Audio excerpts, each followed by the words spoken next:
Kaisa-isang kongresista ng Davao del Sur na pumabor para ma-impeach si VP Sara, kinakarma na. Bahay nito sa Davao, di umunay binato ng dumi ng tao sa galit sa kanya ng maraming Davaoenyo.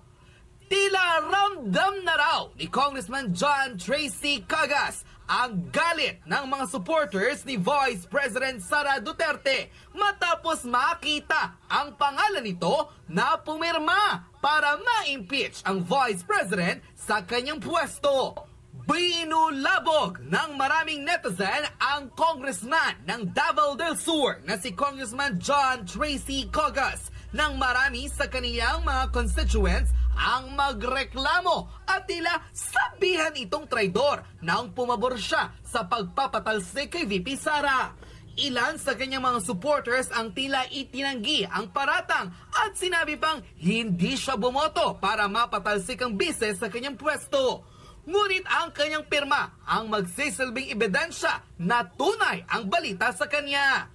Ang kaisa-isang Davao del Sur representative ang siyang pumirma para mapatalsik si VP Sara kahit ito'y kababayan niya. Dahil dito, bumulagta sa kanya ang galit ng maraming Davaoenyo.